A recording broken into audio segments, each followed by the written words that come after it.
رمضان شریف کا بابرکت مہینہ اللہ کی رحمتوں کا مہینہ ہے۔ اس مبارک مہینے کے اندر جو شخص ایک نفل ادا کرتا ہے اس کے ثواب کو فرض کے برابر کر دیا جاتا ہے، اور جو شخص فرض ادا کرتا ہے اس کے ثواب کو کئی گنا تک بڑھا دیا جاتا ہے۔ یہاں پر ناظرین رمضان شریف کے مہینے کے اندر ایک بات پھیلائی جاتی ہے جو ایک جھوٹی بات ہے، من گھڑت قسم کی بات ہے، جس کا حقیقت کے ساتھ کوئی تعلق نہیں۔ آقا کریم صلی اللہ علیہ وسلم کا کوئی ایسا ارشاد مبارک یا کسی قسم کا ایسا مستند کوئی حوالہ یا بالکل ضعیف ترین روایت بھی اس حوالے سے موجود نہیں ہے۔ کہا یہ جاتا ہے کہ اگر رمضان شریف کے مہینے کے اندر جب آخری جمعۃ المبارک آتا ہے جسے جمعۃ الوداع کہا جاتا ہے، اگر کوئی شخص جمعۃ الوداع کے دن 4 رکعت نماز نفل اس طریقہ سے ادا کرے کہ ہر رکعت میں سورہ فاتحہ کے بعد جو ہے وہ 7 مرتبہ آیت الکرسی اور 7 مرتبہ سورۃ الکوثر کی تلاوت کرے،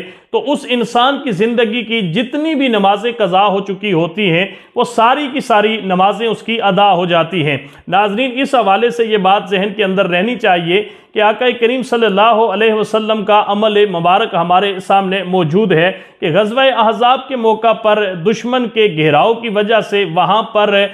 شدت لڑائی کی وجہ سے آقا کریم صلی اللہ علیہ وسلم اور صحابہ کرام کی وہاں 4 نمازیں جو ہے وہ قضا ہو گئی تھی۔ 4 نمازیں آپ کی جب قضا ہوئی اور رات کے وقت تاخیر کے ساتھ جب جنگ رکتی ہے، وہاں میدان جنگ سے آپ واپس خیموں کے اندر تشریف لے کے آتے ہیں، تو آپ نے حضرت سیدنا بلال رضی اللہ تعالیٰ عنہ کو حکم ارشاد فرمایا کہ آپ اذان دیں۔ آپ نے اذان دی اور آپ نے پھر اقامت کہی اور آپ نے ظہر کی نماز با جماعت قضا ادا کی اور ادا کروائی۔ پھر اس کے بعد اقامت کہی گئی، عصر کی نماز اس کی ادائیگی کی گئی، اس کے بعد پھر اقامت کہی گئی، مغرب کی نماز کی ادائیگی کی گئی، پھر اقامت کہی گئی، عشاء کی نماز کی جو ہے وہ قضا شدہ نماز وہ ادا کی گئی۔ یہاں پر آقا کریم صلی اللہ علیہ وسلم کا عمل مبارک ہمارے سامنے موجود ہے کہ اگر کسی انسان کی نماز لاپرواہی کی وجہ سے، سستی کی وجہ سے، کسی مجبوری کی وجہ سے وہ رہ جاتی ہے، وہ وقت پہ ادا نہیں ہوتی، تو جب تک وہ شخص اس نماز کی قضا نہیں کرے گا اس کی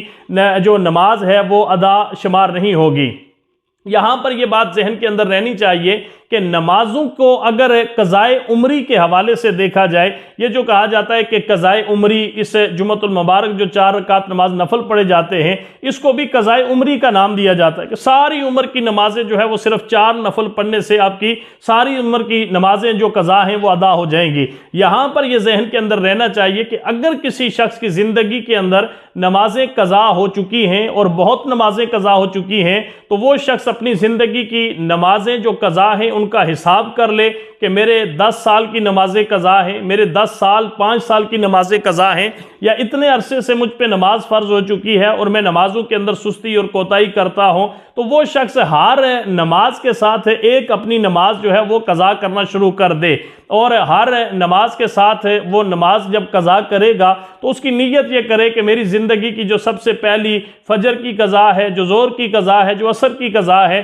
اس طریقہ کے ساتھ جب کوئی شخص اپنی نمازیں قضا کرنا شروع کرتا ہے تو اسے ہم کہیں گے کہ یہ قضائے عمری کر رہا ہے۔ اپنی زندگی کی جتنی نمازیں اس کی قضا ہو چکی ہیں یہ ان نمازوں کی ادائیگی کر رہا ہے۔ لیکن یہ جو آخری جمعۃ المبارک رمضان شریف کے مہینے کے اندر 4 رکعت نماز نفل ادا کر کے انسان یہ سمجھتا ہے کہ میری زندگی کی ساری قضا شدہ نمازیں ادا ہو چکی ہیں، یہ ایک من گڑھت قسم کی، غلط قسم کی بات ہے، جھوٹی بات ہے جس کو معاشرے کے اندر، مسلمانوں کے اندر پھیلایا جاتا ہے۔ لہٰذا ناظرین ایسی بات کو پھیلانے سے پرہیز کرنی چاہیے، گریز کرنا چاہیے، اور جہاں تک ممکن ہو سکے اپنی زندگی کی جو نمازیں قضا ہو چکی ہیں انہیں باقاعدہ طریقے کے ساتھ ادا کرنے کی کوشش کی جائے۔